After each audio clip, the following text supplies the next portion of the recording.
ಒಂದು cinema PAN India ಆಗೋದು ಅಥವಾ ಮಾಡೋದು ಸರ್? ಪ್ಯಾನ್ ಇಂಡಿಯಾ ಮಾಡೋದು ಸರ್, ಕೆಲವೊಂದು ಆಗೋದು ಸರ್. ಹೇಗೆ ಸರ್? ಹೇಗೆ? ಫಸ್ಟ್ ನಾವು ನಮ್ಗೊಂದು ಗುರಿ ಇರಬೇಕಲ್ಲ, ಎಲ್ಲಾದರೂ ಹೋಗ್ತೀವಿ ಅಂತಂದಾಗ ಒಂದು ರೂಟ್ ಇರಬೇಕು.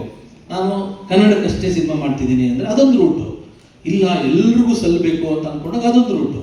ಸೊ ಪ್ಯಾನ್ ಇಂಡಿಯಾ ನಾವು ಮಾಡಬೇಕು, ಮಾಡದೆ ಏನೂ ಆಗಲ್ಲ. ಕೆಲವೊಂದು ಮಾಡ್ತೀವಿ, ಅದು ಎಲ್ರಿಗೂ ರುಚಿಸ್ಬಿಡುತ್ತೆ, ಅದು ಎಲ್ಲ ಕಡೆ ಹೋಗುತ್ತೆ, ಕೆಲವೊಂದು ಆಗುತ್ತೆ. ಆ್ಯಕ್ಚುಲಿ ಮಾಡಬೇಕು, ಪ್ಯಾನ್ ಇಂಡಿಯಾ ಮಾಡಬೇಕು. ಪ್ಯಾನ್ ಇಂಡಿಯಾ ಮಾಡಬೇಕು ಸರ್. ಮಾಡದೆ ಹೋದರೆ ಅದು ಹೋಗಲ್ಲ. ಅದು ಸರ್ ಕೆಲವೊಂದು ಪ್ಯಾನ್ ಇಂಡಿಯಾ ಮಾಡಿರೋ ಸಿನಿಮಾಗಳು ವರ್ಕ್ ಆಗಿರಲ್ಲ ಸರ್. ಕೆಲವೊಂದು PAN India, for example recent ಆಗಿ ಒಂದು ಸೂಫ್ರಮ್ಸು ಪ್ಯಾನ್ ಇಂಡಿಯಾ ಅಲ್ಲ, ಅದು ಕನ್ನಡಕ್ಕೆ ಅಂತ ಮಾಡಿದ್ದು, ಅದು ತಾನಾಗಿ ಪ್ಯಾನ್ ಇಂಡಿಯಾ ಆಯಿತು. ಪ್ಯಾನ್ ಇಂಡಿಯಾದ ತುಂಬ ಸಿನಿಮಾ ಹಿಟ್ ಆಯಿತು, ಕಮರ್ಷಿಯಲ್ ಹಿಟ್ ಆಯಿತು. ಸೊ ಕೆಲವು ಆ ಥರ ವರ್ಕ್ ಆಗಲ್ಲ ಸರ್.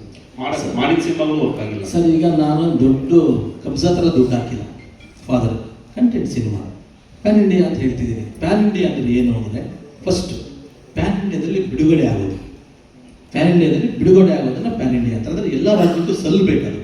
ಸೊ ನಾನೇನು ಮಾಡಿದ್ದೀನಿ, ಈಗ ನನಗೊಂದು ಟೀಮ್ ಸಿಕ್ಕಿದೆ. ಇವಾಗ ಎಲ್ಲರೂ ದೊಡ್ಡ ಸಿನಿಮಾ ಮಾಡಿದೆ, ಅದರಲ್ಲಿ ನನಗೇನು ಸಿಕ್ತೋ ಬಿಡ್ತೋ ಅಂತಂದರೆ ಕಾಂಟ್ಯಾಕ್ಟ್ ಸಿಕ್ತು. ಆವಾಗಲೇ ಹೇಳಿದೆ, ಆ ಕನೆಕ್ಷನ್ಸಲ್ಲಿ ನನ್ನ ಸಿನಿಮಾನ ನನ್ನ ಇನ್ವೆಸ್ಟ್ಮೆಂಟ್ ಇಲ್ಲದೆ ರಿಲೀಸ್ ಆಗುತ್ತೆ. ಸೊ ಪ್ಯಾನ್ ಇಂಡಿಯಾ ಆಯಿತು. ಅಲ್ಲಿ ಒಂದು ಕನ್ನಡ ಸಿನಿಮಾ ಬಿಡುಗಡೆ ಆಗುತ್ತೆ, ಒಂದು 200 ಥಿಯೇಟರ್ ಹಿಂದಿ, ಒಂದು 200 ಥಿಯೇಟರ್ ಬೇರೆ ಬೇರೆ ಬೇರೆ ಭಾಷೆಯಲ್ಲಿ ಬಿಡುಗಡೆ ಆಗುತ್ತೆ. ಅದಕ್ಕೆ ಚಂದ್ರು RC ಸ್ಟುಡಿಯೋಸಿಂದ ಇನ್ವೆಸ್ಟ್ ಮಾಡಲ್ಲ.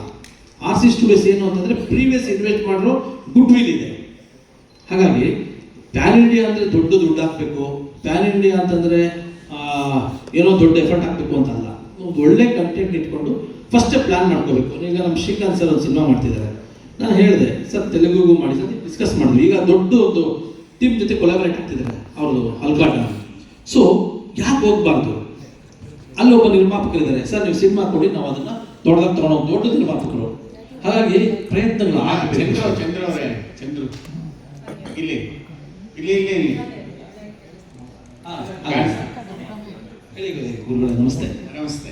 ಏನಂದ್ರೆ ಇದು ಕನೆಕ್ಟ್ ಆದ್ಮೇಲೆ ಪ್ರಕಾಶ್ ರೈ ಅಂತ ನಟ ಪ್ಯಾನ್ ಇಂಡಿಯಾ ಪೂರ್ತಿ ಕನೆಕ್ಟ್ ಆಗ್ತಾರೆ. ಅವರು ಇಡೀ PAN India present across nation ಏನಿದೆ, ಅದಕ್ಕೆ ಇಡೀ ನೇಷನ್ನಲ್ಲಿ ಅವರು ತಂದೆಯಾಗಿ ಅವರು ಗುರುತಿಸ್ಕೊಂಡವ್ರು ಆಗಬೇಕು. ನಿಮ್ಮ ಸಿನಿಮಾಕ್ಕೆ ಅದೊಂದು ವರ ಆಗಿದೆ ಅಲ್ವಾ ಸರ್? ಇಲ್ಲ, ವರ ಅನ್ನೋದಕ್ಕಿಂತ ಹೆಚ್ಚಿಗೆ ಪ್ರಕಾಶ್ ರಾಜ್ ಸರ್ ಜೊತೆ ಕೆಲಸ ಮಾಡಬೇಕು ಅಂತ ಎಲ್ಲರಿಗೂ ಒಂದು ಆಸೆ ಇರುತ್ತೆ. ನೀವು ಹೇಳಿದಾಗ ಪ್ಯಾನ್ ಇಂಡಿಯಾ ಆರ್ಟಿಸ್ಟ್ ಅವರು, ನಾವು ಫಾದರ್ನ ಎಲ್ಲ ಲ್ಯಾಂಗ್ವೇಜ್ಗೂ ಕೊಡಬೇಕು ಅಂತ ನಾನು ಅನೌನ್ಸ್ ಮಾಡಿದಾಗ, ಅವತ್ತೇ ಹೇಳಿದ್ದೆ, ಸರ್ ಇದೆಲ್ಲ ಕಡೆ ನನಗೆ ಟೀಮ್ ಇದೆ. ಈಗ ಆನಂದ್ ಪಂಡಿತ್ ಸರ್ ಇದ್ದಾರೆ, ನಿಮ್ಗೆ ಅವತ್ತೇ ಅನೌನ್ಸ್ ಮಾಡಿದೆ. ಅಲಂಕಾರ್ ಪಾಂಡ್ಯನ್ ಇದ್ದಾರೆ, ಇವರೆಲ್ಲ ಇದ್ದಾಗ ನನ್ನ ಜೊತೆ ಬಳಗ ಇದೆ, ಅವ್ರಿಗೆ ನಾನು ಸಿನಿಮಾ ಕೊಡ್ತೀನಿ ಅಂತ ಅವತ್ತೇ ಕಮಿಟ್ ಮಾಡಿದ್ದೀನಿ. ಸೊ ಅದಕ್ಕೆ ಪ್ರಕಾಶ್ ರಾಜ್ ಸರ್ ತೊಗೊಂಡ್ರೆ ಎಲ್ಲ ಲ್ಯಾಂಗ್ವೇಜ್ಗೂ ಆಗುತ್ತೆ ಅಂತ ಹೇಳಿದೆ. ಪ್ಯಾನ್ ಇಂಡಿಯಾಗೋಸ್ಕರನೇ ಅವ್ರನ್ನ ತೊಗೊಂಡ್ವಿ ಸರ್. ಸರ್ ಇದು